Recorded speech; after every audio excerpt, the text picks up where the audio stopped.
Hello, this is Matt O'Leary, and thought it was about time I weighed in on the new Haken album, Vector, and got my Haken sweater on here, little cockroaches and such. I first came across Haken back in college days around 2013's The Mountain, and it just hooked me instantly. At the time, they were the prog metal rising stars, and now they're at the absolute pinnacle of the modern scene. The deep sentimental nature of the music, the theatrical nature of the music, and those syrupy melodies and the self-flagellating technicality. It's all of those things that a young, cool, hip music listener hates about prog.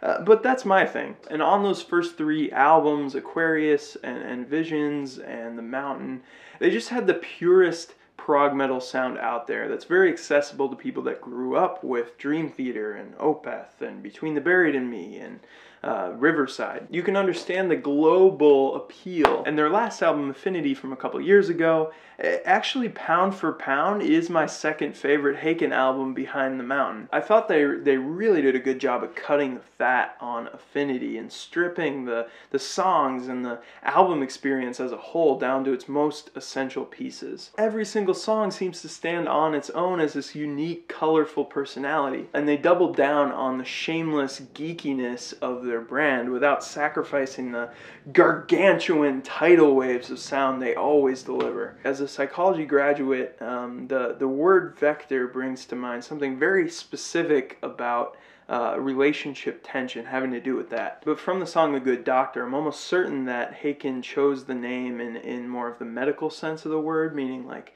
parasite or invader. And this fifth album is an invasion on the senses for sure. The guy on keys, Diego Tejada, leads things off with this synthesized intro track called Clear, which really sets the stage for another magical journey with Haken. And I can't help but get caught up in the brooding intensity of it. But even with the nuclear fallout alarm and this sinister red and black Rorschach cover, they still end the opening track with this uplifting resolve of a suspended chord. And that really highlights an important distinction between two music descriptors that often get used interchangeably: heavy and dark. There's a very clear difference between the two, and Vector is a very heavy album, probably their heaviest. But to me, it's not dark. It doesn't feel dark, even if that's what they were going for. At its most intense, at its most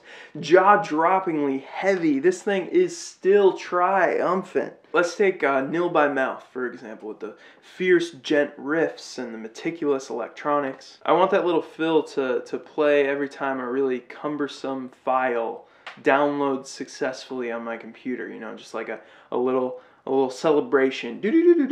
This is definitely one of the most fastidious and painstaking instrumentals in the Haken discography. And it is nice to just hear them let loose and be devastating. And they do it on the song Veil too, which just has too many riffs and sections to keep track of, but still manages to fit in there a really sticky and instantly hummable chorus just to tie things together. I love that horn-like melody that pops in now and again, giving a real Viking metal vibe. And those syncopated vocals, which serve just as a rhythmic punch behind this higher vocal that slowly slithers down from a 9 down back to the root note. And don't you dare miss that bass solo with the slinky jazz piano in the background. That baby comes and goes quick. That slowed down section around the 7-minute mark in 4/4 just reminds me so much of Porcupine Tree, and it's a very effective transitional piece between,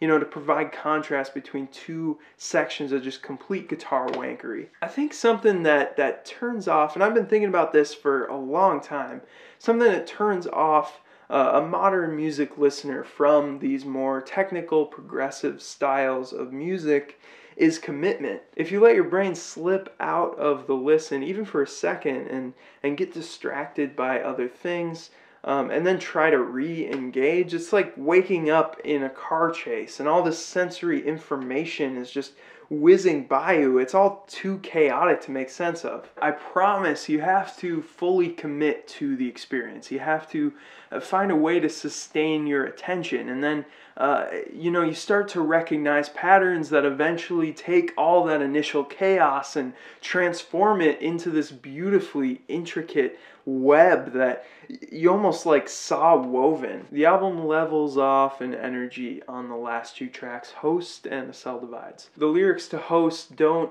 make any specific references, but they all sort of revolve around this process of death and rebirth. Ross Jennings sings of rotting in the clod and worms caressing his head and waiting for the earth to be his host. When I end, you'll begin. When I fall, you will stand. I get this idea, and I'm not sure if this is what they're going for or not, but at least for me, it's like our best efforts on Earth, our best efforts as humans, live on through our legacy. Like, our influence feeds future generations. It's very evocative, and I love that ghostly piano line that accentuates everything else. Vector does not feel as grand in size or in scope as Visions, and it's not nearly as melodically memorable as Affinity or The Mountain, but it sees Haken as their most intellectually frenetic and cohesive as an instrumental unit. And it's top of the line as far as electronics and metal meeting goes. The two are just